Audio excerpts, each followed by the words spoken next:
Oke, langkah pertama untuk antisipasi supaya tidak terjadinya Zoom bombing, maka kita menetapkan kata sandi di setiap rapat yang diadakan. Ini sudah ada catatan penting. Jadi untuk meningkatkan tentang security keamanan akunnya, di sini mulai dari tanggal 5 April ya, meeting password dan waiting room akan dihidupkan secara default. Jadi akan hidup ya. Tapi bisa dirubah ataupun diaktifkan. Tapi secara default udah dari sananya itu sudah aktif ya. Ini notifikasi yang untuk menangani kondisi Zoom yang lagi kena Zoom bombing ya. Kemudian kita akan coba, kita akan meeting jam 6, durasinya 1 jam. Nah, ini generate automatically, jadi secara otomatis di generate. Kemudian ini dia secara default sudah dari sananya sudah ada meeting passwordnya. Kemudian langkah kedua, kita mengaktifkan ruang tunggu untuk pertemuan Zoom.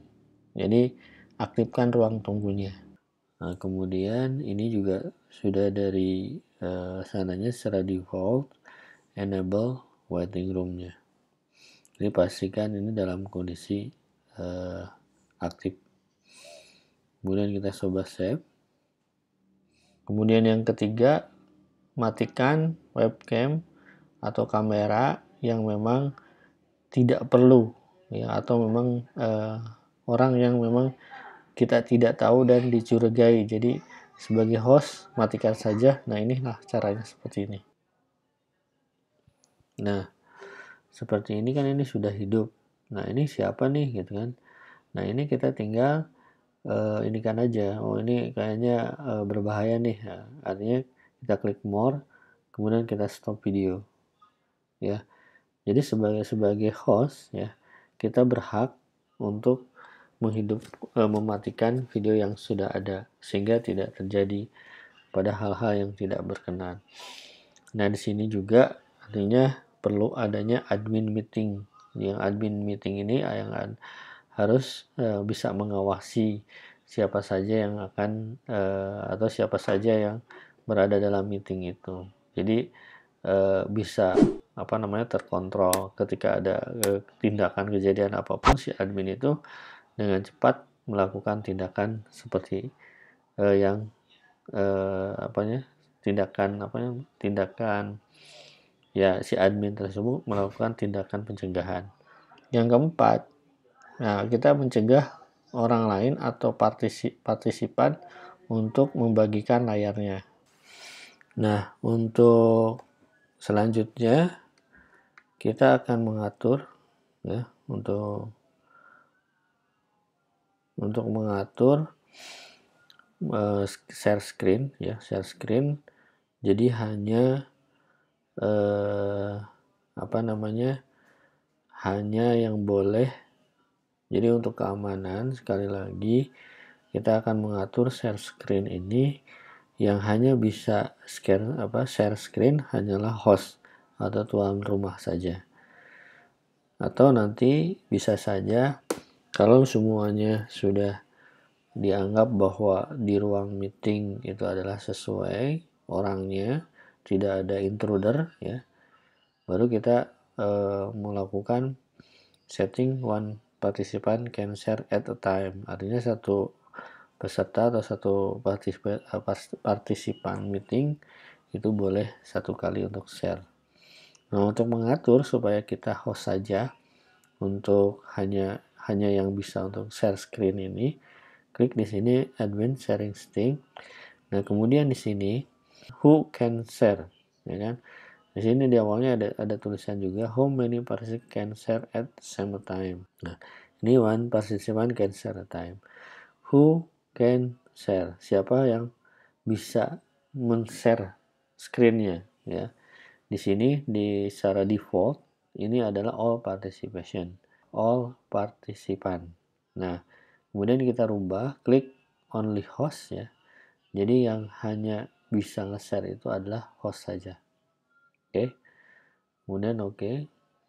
Yang kelima, kita mengunci rapat ya.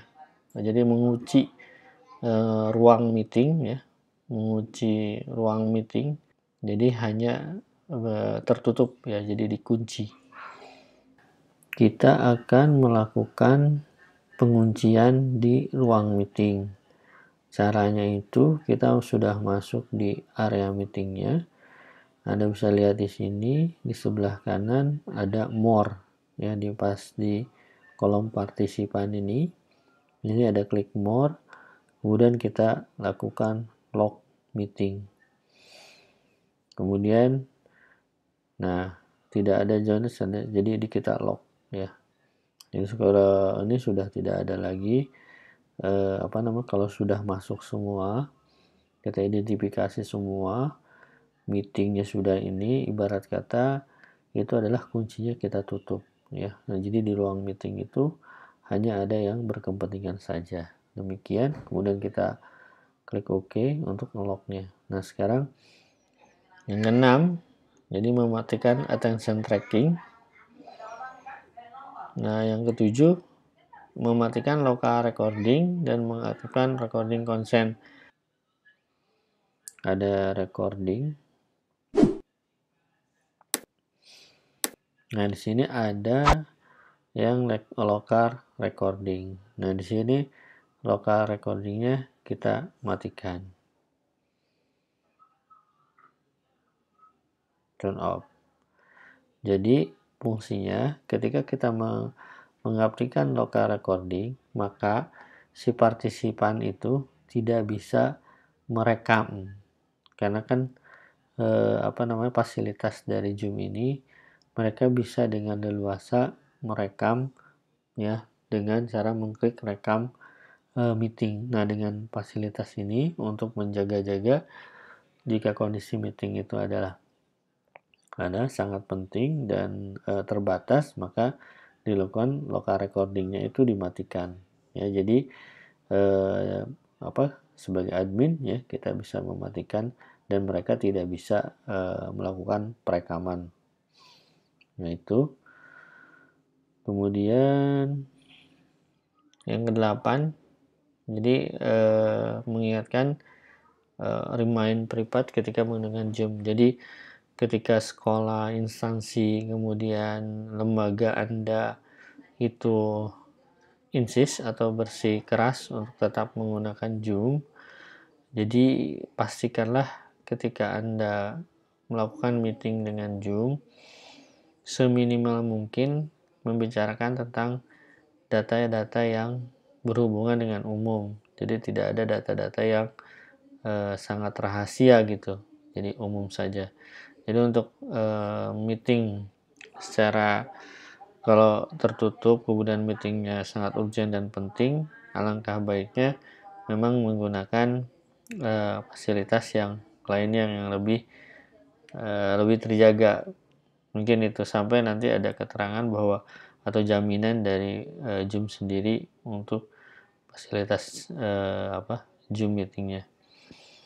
Itulah 8 langkah untuk antisipasi supaya tidak terjadinya Zoom bombing.